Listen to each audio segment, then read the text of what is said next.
एक जंगल में एक बड़े से पेड़ पर कुछ सुंदर से घर बने हुए थे।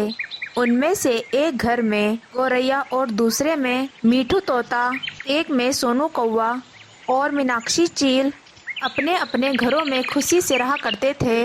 उनकी जिंदगी आराम से कट रही थी। यूं ही दिन गुजर रहे थे। एक दिन चील के घर से जोर जोर से चिल्लाने की आवाज आ रही थी। नहीं, मुझे मत मारिए, मुझे छोड़ दीजिए। दोस्तों, मुझे बचा लो। उसकी आवाज सुन रूबी ने कहा, दोस्तों सुना तुमने? चील के घर से फिर से चिल्लाने की आवाजें आ रही हैं।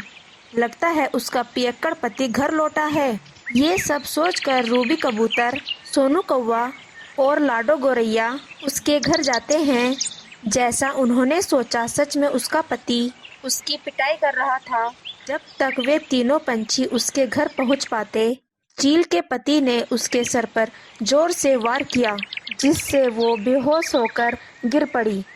अगर तुम मर भी जाओगी तो मुझे कोई फर्क नहीं पड़ेगा। अगर तुम मुझे पैसे नहीं दोगी तो तुम्हारी कोई ज़रूरत नहीं। तभी चील की तीनों सहेली के पहुंचने पर चील का पति गुस्से से वहां से चला जाता है। मीनाक्षी, उठो मीनाक्षी। यूं उन तीनों ने उसे होश में लाने की कोशिश की, पर चील को होश नहीं आया। सभी बहुत दुखी हो रहे थे। सोनू कौवा तुरंत उसके लिए दवा लेकर आई। उसके घाव पर उन्होंने मरहम लगाया। बहुत समय के बाद चील को होश आया, पर सर पर चोट लगने के कारण वो पगला गई थी। ये कौन हो तुम सब लोग और यहाँ क्यों आए हो? मुझे मेरे घर जाना है। मेरे पति मेरी राह देख रहे होंगे। अगर मैं घर नहीं जाऊंगी तो मेरे पति मुझे मारेंगे। मुझे जाने दो। यूं अजीब अजीब बातें कर रही थी। आखिर इसे क्या हुआ होगा दोस्त?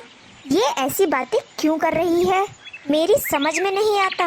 मुझे भी डर लग रहा है। लगता है उसकी पति की मार से उसके दिमाग पर असर हुआ है।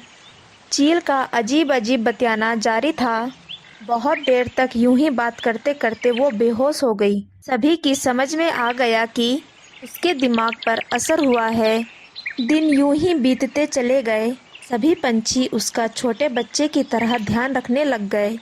कहीं बाहर जाती तो लाडो गौरैया को बाहर पहरेदारी के लिए छोड़ देते, पर लाडो गौरैया उसको संभालते संभालते थक चुकी थी।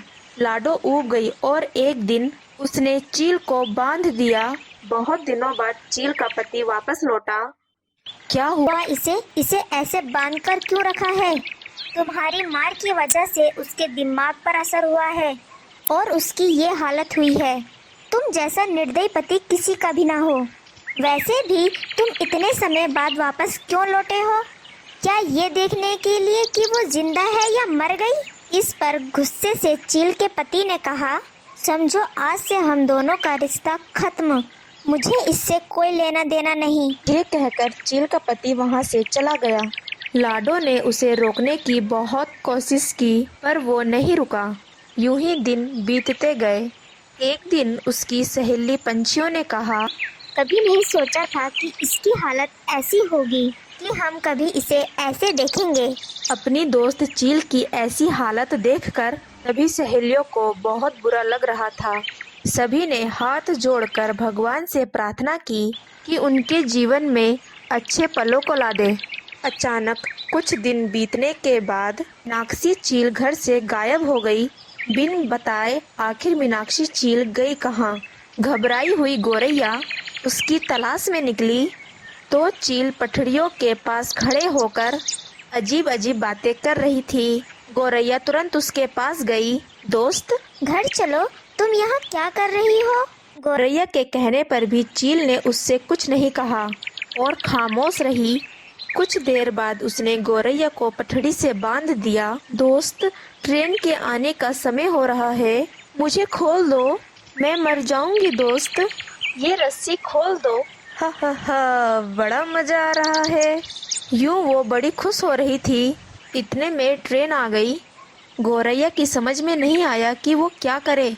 वो सिकुड़ कर पटरियों पर सो गई। ट्रेन उसके ऊपर से निकल गई। वो जोर जोर से चिल्लाने लगी। उसकी चीखें सुनकर चील बेहोश हो गई।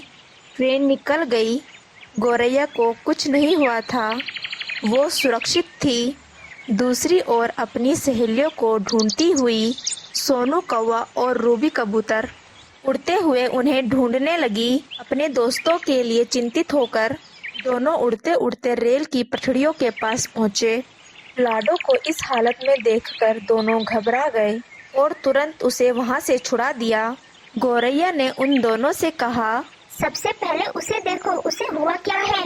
घबराए हुए तीनों पंछी चील के पास जाते हैं। मीनाक्षी, मीनाक्षी उठो। मीनाक्षी। कुछ ही समय में मीनाक्षी को होश आया और उसे बीती हुई सारी बातें याद आने लगी। क्या हुआ, आखिर मुझे हुआ क्या था। चील की याददाश्त वापस आ गई थी। ये जानकर सभी दोस्त बहुत खुश हुए। उसके दोस्तों ने चील को सारी बातें बताई। क्या कहा? मेरी मदद करने वाले मेरे दोस्तों के साथ ही मैंने इतना बुरा किया। लाडो, मुझे माफ कर दो।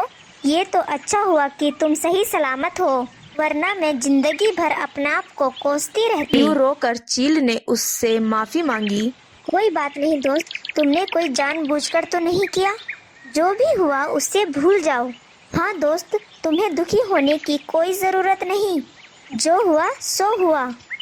अब किसी भी तरह तुम्हारे पति को वापस लेकर आने की कोशिश करते हैं।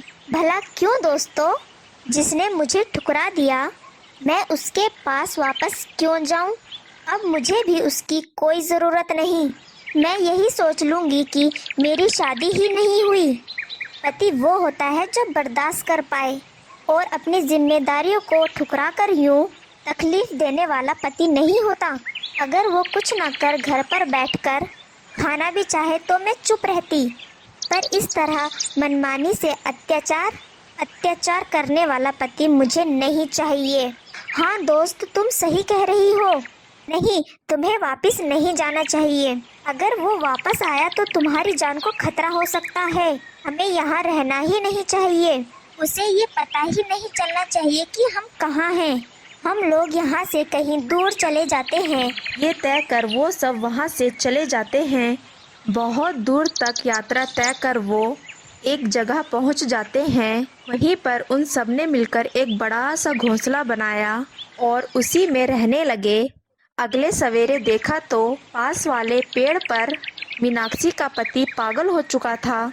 दोस्तों, मैं अपने पति को इस हालत में नहीं देख सकती। मुझसे नहीं होगा। ये सोचकर चील वापस अपने पति के पास गई और अपने पागल हुए पति की ओर देखते हुए उसके ठीक होने की भगवान से कामना करने लगी। चील की सहेलियों ने भी भगवान से प्रार्थना की कि उसके पति को जल्द ही ठीक कर दे।